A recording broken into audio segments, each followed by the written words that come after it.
Hello, and welcome to this ANSYS Space Claim reverse engineering tutorial on the skin surface tool, changing options, and some advanced patching techniques. If you haven't already, go to File, Open, browse to where you downloaded the file. If you don't see it there, the file filter is probably set to Space Claim files. You just want to change that to all files and then open up this bottle.stl. So if we take a look, we obviously have a scan of what looks like a detergent bottle.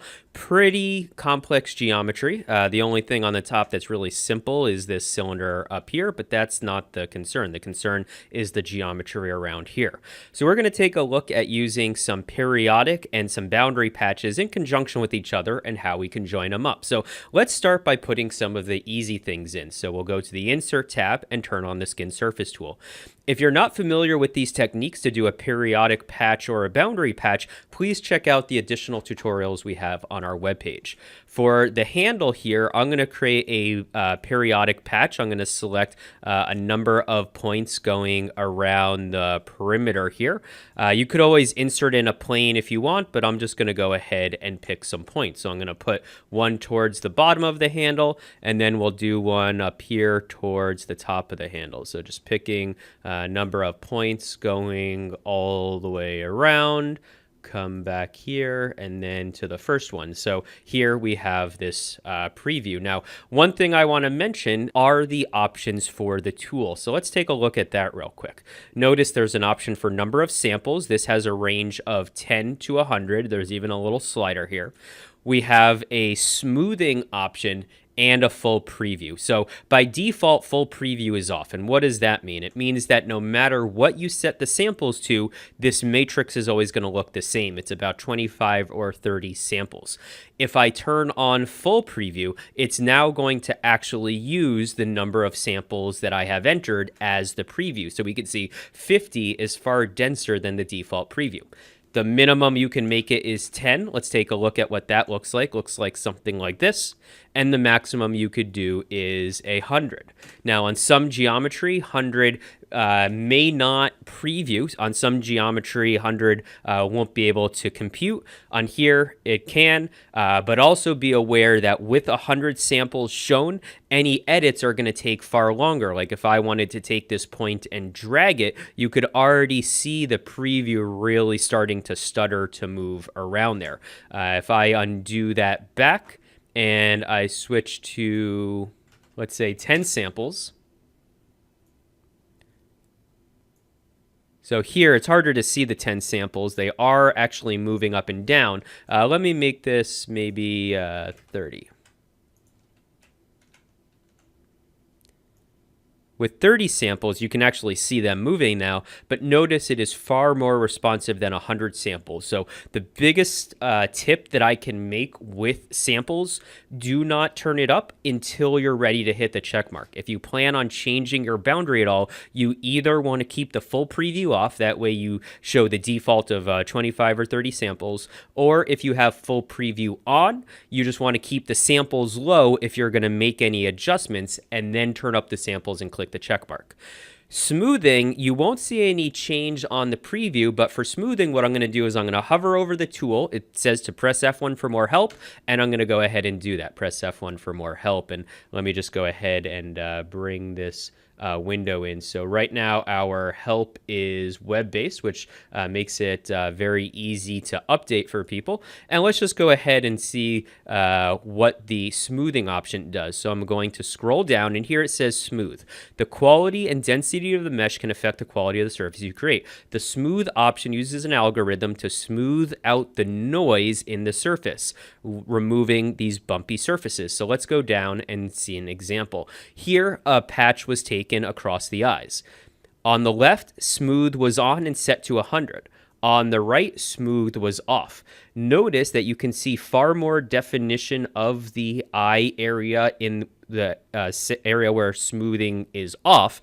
And here where smoothing is on, you don't see that hard definition. So if you have a noisy scan and you want to remove any of those bumps and have it be a lot smoother, you want to have the smoothing option on. If you want as much definition and as close to the mesh as possible, you either want to turn smoothing off or just reduce that percentage value.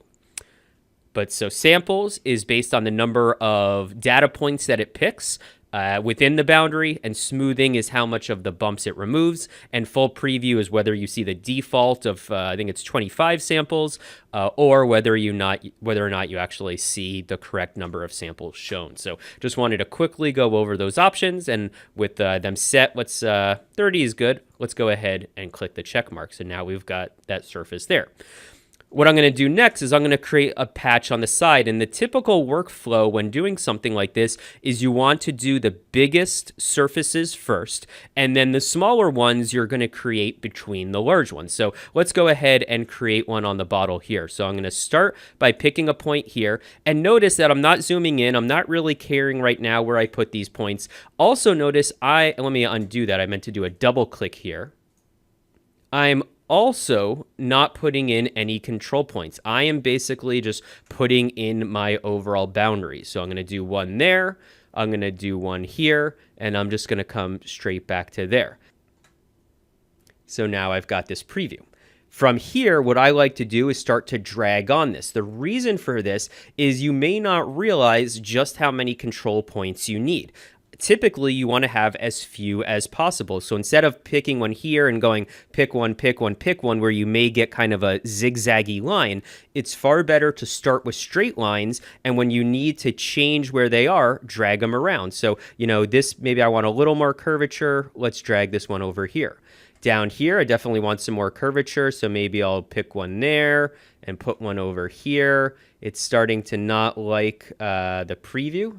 So I may need to bring these in, or I may even need to select one and delete. So as I delete these, we're starting to get a better preview. And if I want to try to adjust those, I can.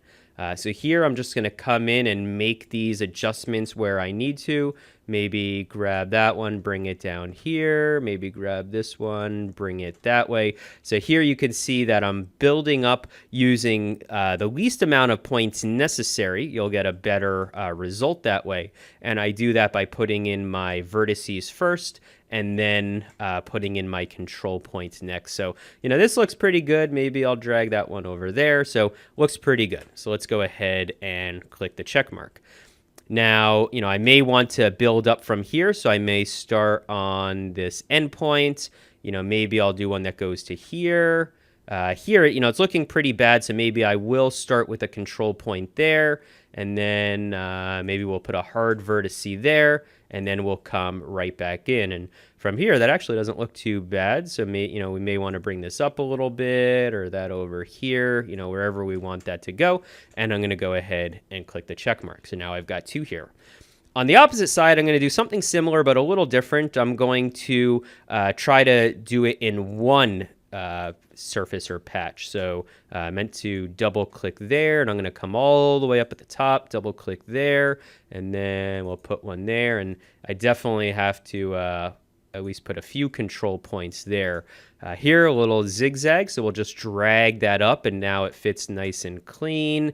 And I think for all intents and purposes, this should be good enough to move on. So let's just put in a couple more, changing the curvature just a little bit to fit right to the model. All right, so now we've got that surface there. So let's go ahead and click the check mark and finish that up. So, now we've got this surface and these two surfaces.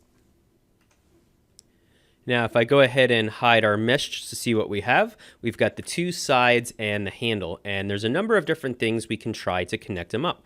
If I turn on the select geometry tool and I select this edge and then this edge, it's going to give us that patch going across them. So without drawing any lines, I get this nice boundary here. If I want to make any adjustments to how they're connected, I could always drag. So maybe I want to drag this one down, or maybe I just want that surface to stop here. So I could always add additional control points to that. On the back here, maybe we'll do something similar. Maybe we'll grab this one, drag that down some amount. And this might be an area where I want more samples. Here, I don't really have enough samples to go across the top. Here, if I turn this up to 50, it's getting closer.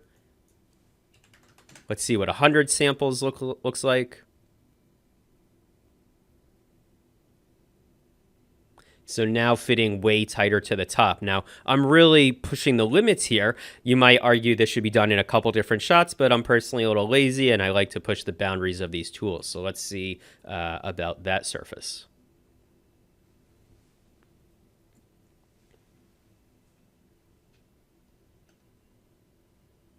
One thing to mention while this is computing is that with more samples, it will take longer to compute.